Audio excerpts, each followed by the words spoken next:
من أنت؟ ها؟ من سيكون غيري؟ أنا أخاك. أنا قلت من أنت؟ أخاك، ألا تسمع؟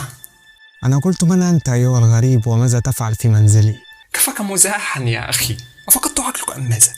أنا استيقظت من النوم، أريد بعضا من الماء وسوف أذهب إلى النوم مجددا، أفهمت؟ كفاك تظاهرا أيها الغريب، أنا أعلم من أنت.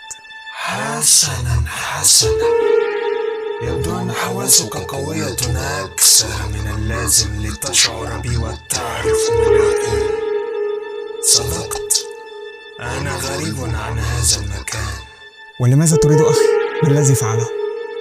إن أخاك هذا فرد من بني جنسي، من عائلتي. للأسف لن تستطيع أن تأخذه، يجب أن تمر من خلالي أولا. أرجو أن تتنحى جانبا، لن تستطيع الصمود أمامي أيها البشري. أنا ليس لي شأن معك. شأن أخي من شأني، تريد؟ فيجب أن تتخطاني أولا.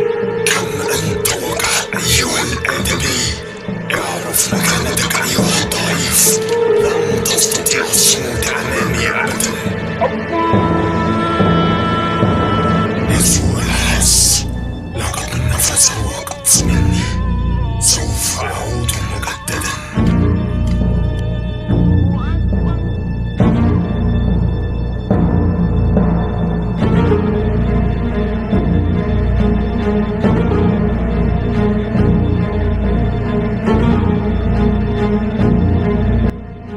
قلت لك أنني سوف أعود، وأنا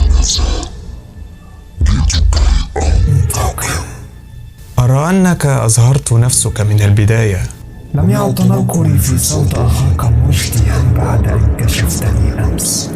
حسنا حسنا، سوف أعترف أن هناك بعضا من الحسالى أمثالك يمتلكون مقدارا قليلا من القوة، يتمكنون من خلالها أن يكشفوني، مع أني لم أكن أتوقع هذا أبدا. يبدو أنك مغرورا أكثر من اللازم أيها الشيطان. شيطان؟ أقلت شيطان؟ يبدو أنك لا تستطيع أن تفرق بيننا.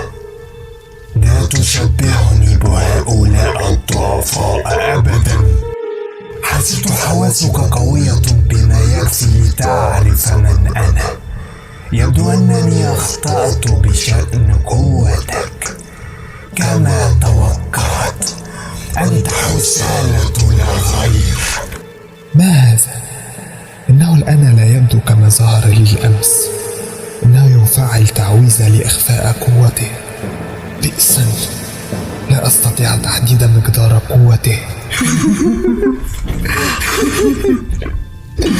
الآن أرى في عينيك الحيرة والخوف. لا تعرف من أنا ولا مقدار قوتي.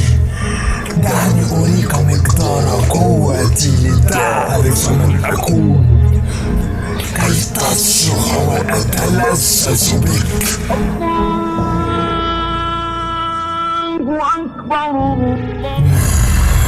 كم أنت محظوظ أيها البشري.